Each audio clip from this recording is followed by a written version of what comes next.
Pessoal, o que está acontecendo com a Marvel? E eu não estou falando do MCU, e sim da Marvel dos quadrinhos. Recentemente foram divulgados os números das HQs e graphic novels mais vendidas de 2025. E olha, é assustador, você mal encontra HQs da Marvel num top 50. Pelo jeito, realmente a Marvel está jogando vôlei. Os dados são do IVC2 e do top 50 de edições de HQs, apenas 8 são da Marvel. A primeira sim é da Marvel, mas olhem só, é o crossover do Batman com Deadpool. E essa é a lista dos gibis. Também tem uma outra lista do top 20 graphic novels mais vendidas. E aqui, como graphic novel, eles incluem os compilados das HQs. E nesse top 20, é bizarro, a Marvel só tem 2 HQs, sendo que são 2 do Ultimate Homem-Aranha.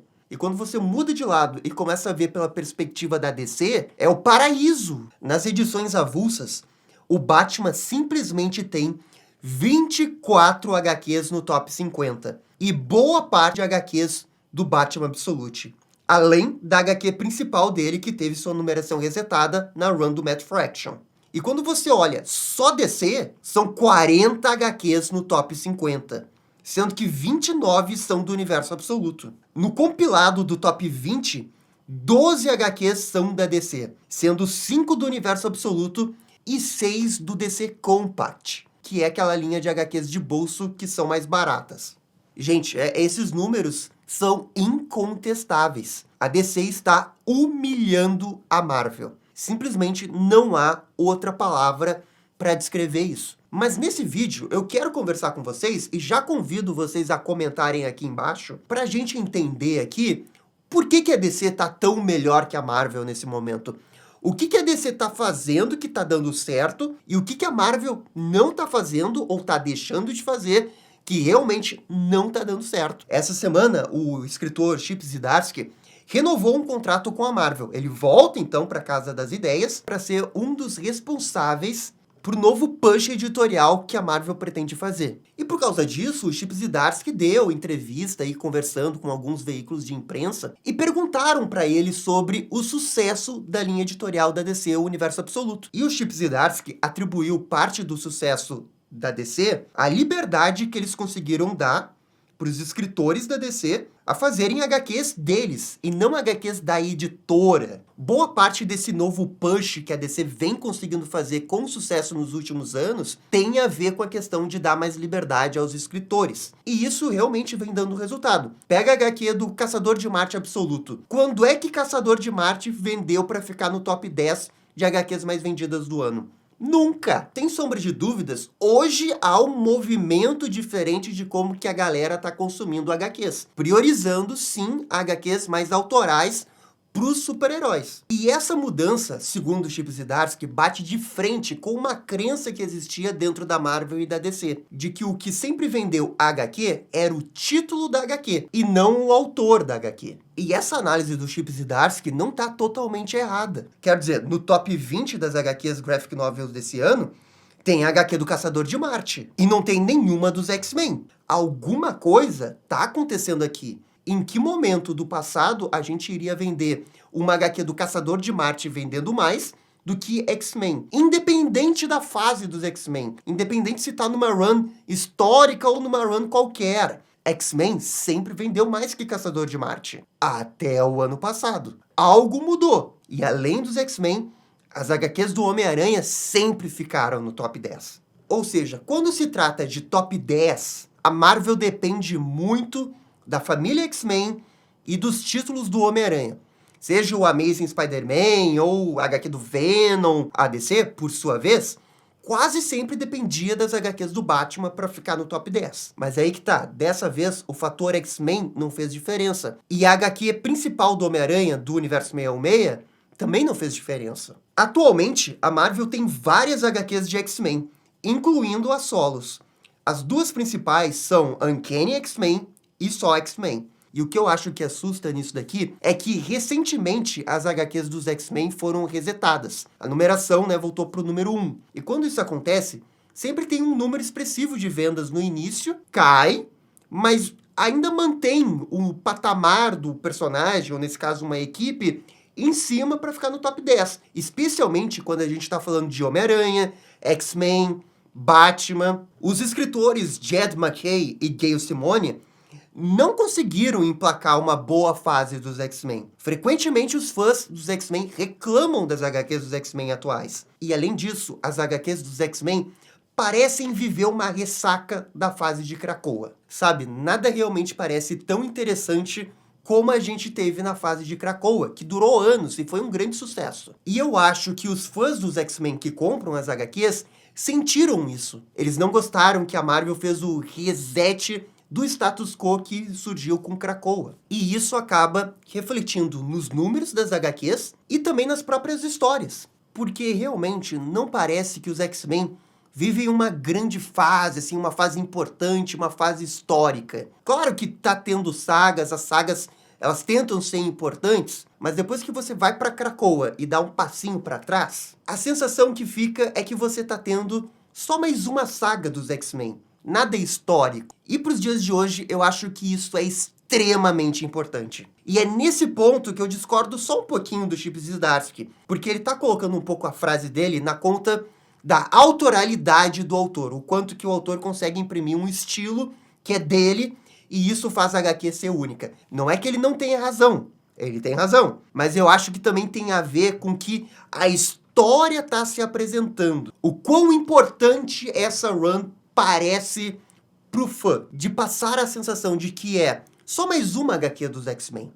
E não, essa é uma HQ importante dos X-Men que a gente está tendo em 2025, nessa década. E eu acho que é aqui que pega o grande problema do line-up da Marvel. Tudo parece só mais uma coisa. Por exemplo, nesse momento, a Mary Jane tá com um simbionte lá, e ela vira o Venom. Além disso ser totalmente contra a própria história da personagem, pelo que ela passou com o Venom no passado, você, só de pegar HQ, você lê uma edição, você sabe que aquilo não é importante, é só o gimmick do semestre para vender essas HQs atuais. E que daqui a pouco a Mary Jane vai deixar de ficar com o simbionte, sabe? Você sabe que é temporário. Você sabe que isso não é importante. Você sabe que isso é quase um filler dentro da HQ do universo, micro-universo do Homem-Aranha, sabe? E por mais que talvez essa HQ seja bem escrita, passar a sensação de que é um filler, ou não é tão importante, ou que é só temporário, afasta leitor. E eu também não tô dizendo que a Marvel, nesse momento, não tem boas HQs, porque eu sei que tem boas HQs. Eu sei que tem HQ dos Vingadores que tá indo bem. Eu sei que tem HQ do Homem de Ferro que tá indo muito bem, o pessoal tá elogiando pra caramba. O que eu tô falando não é tanto sobre a qualidade da HQ, e sim a sensação que a HQ passa pra quem vai comprar, se é importante comprar essa HQ ou não. Porque o leitor quer comprar HQ histórica, importante, determinante pro personagem. E eu também tô falando isso muito na perspectiva do top 20, top 10 HQs do mês, na qual a Marvel sempre dependeu muito das HQs da família do Homem-Aranha, das HQs da família do X-Men e do mega evento atual. E só essas duas HQs estarem mal, acaba prejudicando o todo ali no top 10, top 20. Além disso, tem o problema do mega evento atual da Marvel. Atualmente, o mega evento é o Ultimate Endgame, mas esse evento começou praticamente no final do ano. Ele não entra no top 10, top 20 de 2025. O outro grande mega evento foi o evento do Doutor Destino, que quando começou até teve um burburinho do pessoal comentando, mas que depois virou um pouco qualquer coisa, o pessoal não estava tão interessado assim. Comparado com DCKO, cara, o evento da DC fez muito mais burburinho. E também tem o problema de que esse evento aí do Doutor Destino passava muito a sensação que era uma questão de sinergia com o MCU, para ter um mega evento do Doutor Destino. Porque quando esse evento estava saindo, teve o filme do Quarteto Fantástico. E olhem só, né, o Doutor Destino é o vilão do próximo Vingadores. E no final foi um evento que, né, meio que não empolgou muito. E vejam só, só aqui a gente tem 3 problemas de 3 grandes coisas importantes no line-up da Marvel. Para mim, não é à toa que a DC pisou na Marvel em 2025. Para mim, esse sucesso ele não passa só pelo grande acerto da DC com o universo absoluto. Ele passa também pelos erros da Marvel. Porque num top 50 e não tem nenhuma HQ de X-Men, é muito estranho. É muito estranho. Então, pra Marvel, eu acho que falta isso. Não é só investir no autor. Claro que isso é importante pra caramba. DC fez isso. Mas é também a linha editorial, que precisa permitir que o autor tenha mais liberdade na hora de fazer sua HQ. Que permita que ele faça uma coisa mais importante, impactante para a história do personagem. E não que surja essa coisa gimmick da vez de e se a Mary Jane virar o Venom, sabe? Porque isso não soa importante. Isso soa só como uma tentativa desesperada de vender HQ, sabe? São duas coisas que caminham juntas. O editorial e o autor. O autor tem que ter a liberdade, mas o autor só vai ter a liberdade se o editor permitir. E que acima do editor, né, claro, a Marvel como empresa, tem que deixar. Eu acho que é até por isso que os grandes roteiristas conseguem se destacar. Porque eles já são grandes. Só o fato de ter, por exemplo, um Chip Zdarsky agora de volta à Marvel, ele vai ter muito mais liberdade. Porque agora ele é o Chip Zdarsky. Quando ele estava lá atrás, né, na HQ do Demolidor, talvez ele não fosse o Chip Zdarsky. E por ele ser Chip Zdarsky, vão permitir que ele faça muito mais coisa. Mas eu acho que esse tipo de liberdade que vão dar pro Chip Zdarsky tem que dar pros outros também. Pros escritores médios, né, não tão grandes dentro da editora. Porque você nunca sabe qual que vai ser o próximo Chip Zdarsky, Jonathan Hickman, sabe? Ele pode estar ali, mas a liberdade dele pode estar sendo capada pelo editor. E aí esse cara, que pode ser muito talentoso, que está sendo capado, sai da editora, faz o seu próprio quadrinho e é um grande sucesso, um quadrinho mais autoral, digamos assim, e aí ele vira grande. E aí ele volta pra Marvel, aí contrata o cara de volta pra Marvel, aí ele vira grande, aí sim ele vai poder ter liberdade. Pô, mas se ele tava lá desde o início, por que você não incentivou ele a ficar ali e realmente desenvolver sua história, sei lá, do Homem-Aranha, do X-Men? Claro que eu tô dando exemplos mais abrangentes aqui. Se eu não me engano, foi no ano passado que começou uma nova HQ, uma nova fase da magia, que é uma personagem que eu gosto bastante dos X-Men, e eu fui ler a primeira edição, que é da Ashley Allen. E é uma HQ que começa com uma premissa muito interessante, assim, de explorar mais a magia, o passado dela por causa do Limbo. Mas daí já na primeira edição, que foi uma edição que me afastou totalmente da história, porque eu não senti que estava falando muito sobre a personagem, e sim que era só mais um caso que ela tinha que resolver, e aí tinha uma ligação com o passado dela. Mas eu não senti que eu estava vendo uma coisa realmente importante da magia, sabe? E aí eu desisti de ler HQ. Claro, eu deveria ter lido 2 ou 3 edições a mais pra tirar um tiratema verdadeiro, né? Só uma é pouco. Mas, tipo, eu tô me pegando de exemplo porque eu acho que outras pessoas fazem isso. Já pega a primeira edição, vê se tá ótimo ou excelente, se não tá ótimo, excelente, larga, sabe? Tenho certeza que isso acontece com outras pessoas. Então você já precisa ter uma primeira edição avassaladora, sabe? Mas eu também não culpo só a escritora, sabe? Não acho que seja a culpa da Ashley, porque talvez seja a culpa do próprio editorial, do que pode ou não fazer com a magia, sabe? E quando a gente olha pro universo absoluto da DC, a DC tá ali com 5, 6 HQs que são bem a cara do autor. E por ser um universo completamente diferente, tem uma história vigente, sim, mas, cara, os escritores podem fazer o que eles quiserem com esses personagens, não tem nenhuma restrição por causa do universo principal, a criatividade tá fluindo, e esses caras estão numa boa fase também, eles estão escrevendo bem. E isso faz toda a diferença de você pegar a primeira edição do Superman Absoluto, mesmo que a primeira edição do Superman Absoluto não seja tão boa assim, mas você já sente que tem um vigor ali, você sente que tem uma coisa histórica, você tá lendo uma coisa importante pra história do personagem, sabe? Pro Superman. Você tá vendo uma etapa importante da vida, entre aspas, do Superman. Mesmo sendo um outro universo, sabe? Mas você sente isso e você, mesmo achando a primeira edição nota 6, que foi o que eu achei, eu continuei lendo, sabe? Porque eu fiquei com vontade de ler. Porque eu acho que tinha muita coisa do autor ali que poderia dar uma ótima história. E além disso, no caso da DC, a gente tem um universo principal. As principais HQs da DC, elas estão dando certo. O Batman do Matt Fraction, os fãs estão gostando. Os fãs estão com a sensação que essa HQ vai ser histórica pro Batman. Mesmo que talvez não seja, mas enquanto você tá lendo ali a primeira edição, a segunda e tal, o novo uniforme, passa a sensação que você vai ter uma ótima run do Batman. E quando teve o Dawn of DC, que a DC foi resetando os números das HQs um a um, quase todas deram certo. O Superman do Joshua Williamson foi muito elogiado. Algumas pessoas falavam que era a melhor fase do Superman desde os anos 90. Acho que foi um exagero, né? Mas tudo bem, estavam falando isso. Eu também acho que a DC acertou no seu mega evento de 2025, o DCKO. Das grandes HQs da DC, o que eu vejo os fãs reclamarem mais são das HQs dos Titãs e da Mulher Maravilha do Tom King.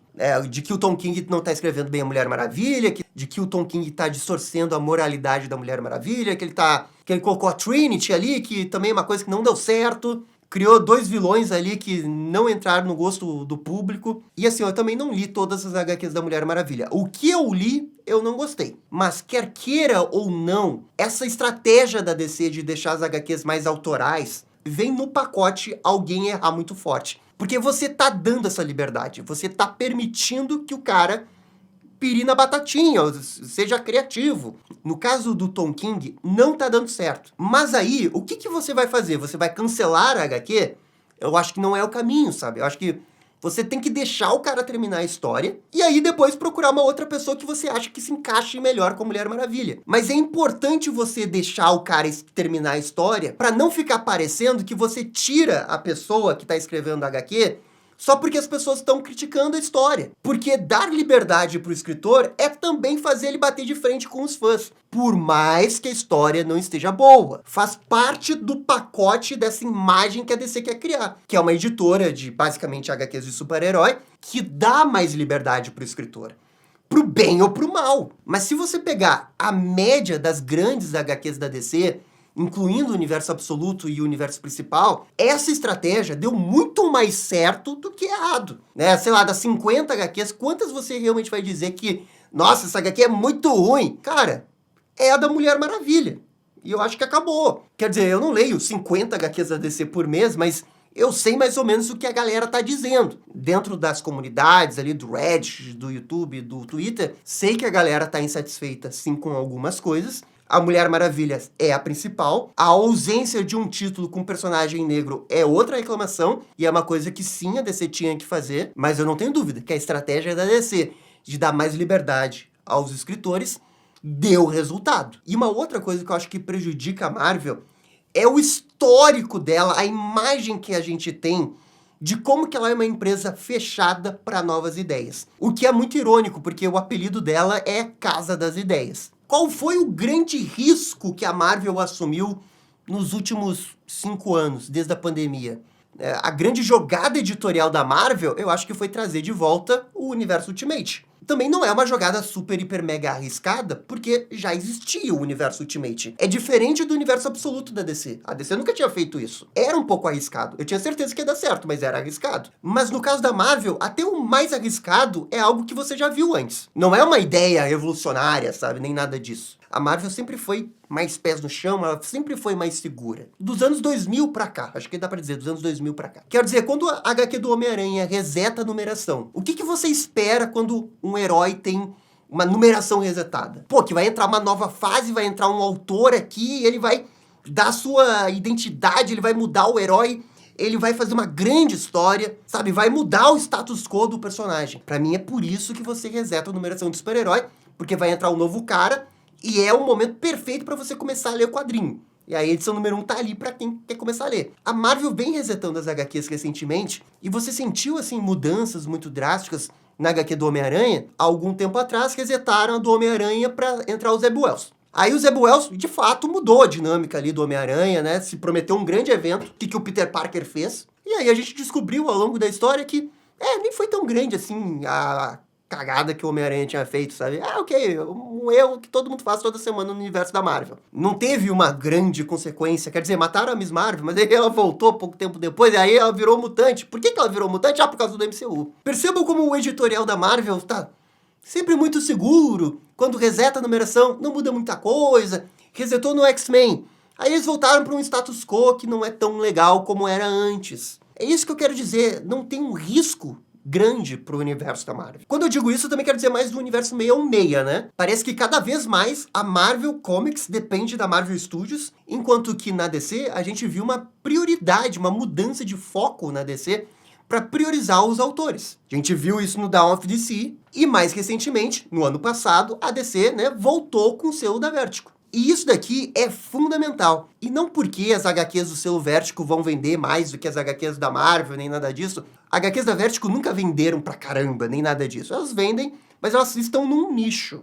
E é um nicho menor que consome quadrinhos de super-herói nos Estados Unidos. Mas o selo Vertigo, ele é importante pela imagem que ele passa e também porque ele gera grandes HQs. Se você tem um contrato com a DC, você pode fazer uma HQ no selo Vertigo. A DC pode prestigiar o autor dando uma HQ do selo Vertigo para ele.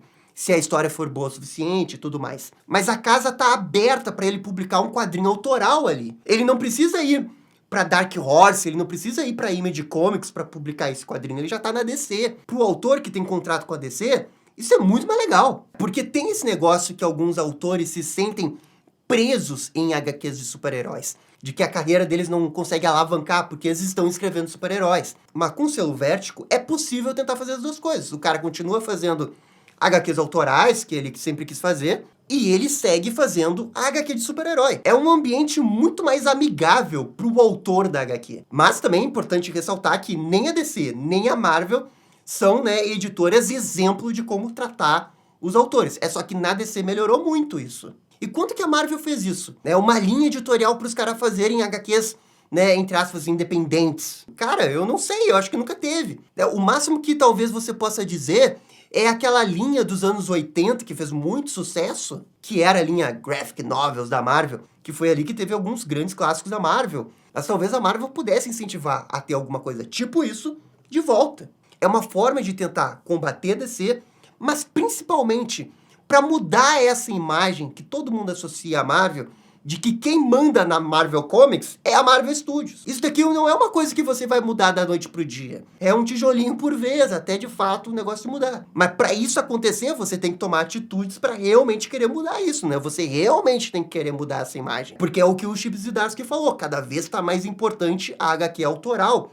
Cada vez está mais importante a HQ histórica do personagem. E você, como empresa, você tem que criar mecanismos para que isso aconteça. E não esperar um raio cair do céu e um autor do nada, né? Agora eu consegui a melhor run do Homem-Aranha. É difícil. Dar mais voz aos autores, permitir que o Homem-Aranha cresça na sua vida novamente e não ficar um personagem estagnado como a gente sente que ele tá, sei lá, uns 15, 20 anos. É que no passado a Marvel chegou a fazer isso. Krakoa, cara, foi revolucionário. Teve uma época do Krakoa, né, que era tipo 5, 6 gibis no top 10. Era insanidade, velho. Mas era graças à estratégia do Jonathan Hickman, a autoralidade ali dele, dos outros ali que estavam fazendo as HQs. Mas existia uma visão ali de onde levar essa história. Existia a visão de vamos fazer algo histórico com X-Men. E aquilo refletiu nas vendas. O que eles fizeram ali foi exemplo. E aí a Marvel, por algum motivo, não quero mais fazer isso, não. Não quero fazer isso mais com os outros personagens, sabe? Não quero fazer isso com Homem-Aranha. Não quero fazer isso com Vingadores, não. Sabe, é estranho. Tem uma outra coisa ali que tá no top 10 das graphic novels que chama atenção, que é a linha de bolso das HQs da DC.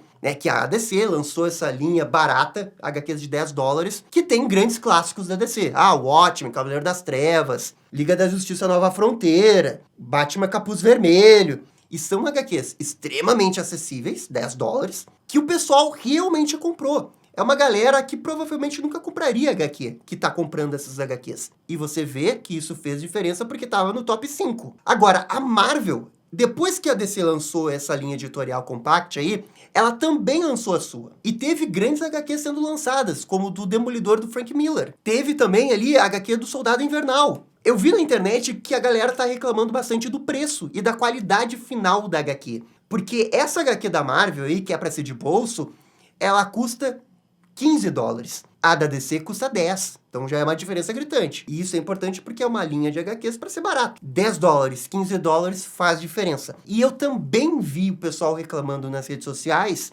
que esse compilado de bolso da Marvel, às vezes faltam algumas histórias, elas estão incompletas.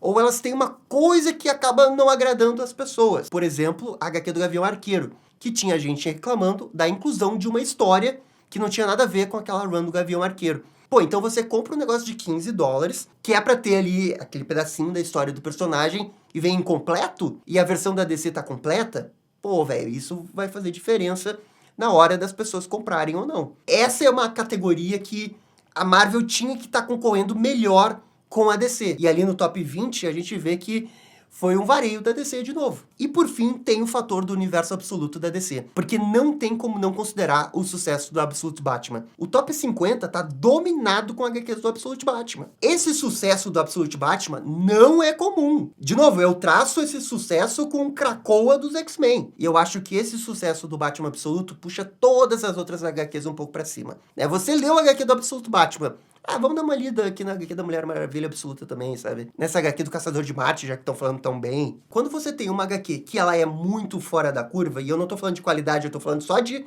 venda, de sucesso. Isso pode nublar um pouco a nossa análise, porque faz parecer que a DC tá muito, muito, muito melhor que a Marvel. Eu não acho que ela esteja tão melhor. Eu acho que ela tá melhor, sim, mas não é como se a Marvel não pudesse tomar decisões parecidas para tentar equilibrar o jogo. Para isso acontecer, eu imagino que a Marvel precisa mudar filosoficamente lá dentro, né? Como que ela se enxerga, o que ela realmente quer fazer. Quer só publicar HQ de super-herói, sendo que elas não são assim tão importantes, tão relevantes, ou tem tanto impacto dentro do lore do personagem? Beleza, mas eu acho que ela vai sentir no longo prazo essa decisão. Ou dá pra querer mudar essa imagem.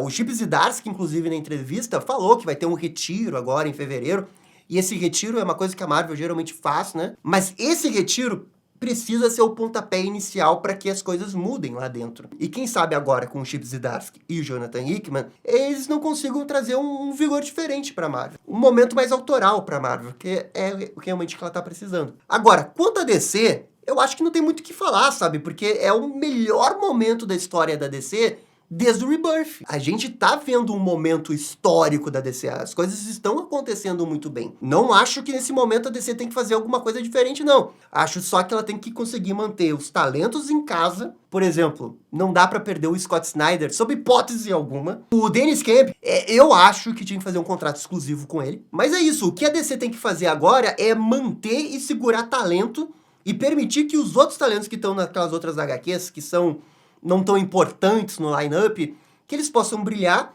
e aí, quem sabe, eles tenham um upgrade aí pra fazer uma HQ mais importante. Mas tem que conseguir observar esses caras que estão surgindo. A questão de trazer o selo editorial da Vertigo, excelente.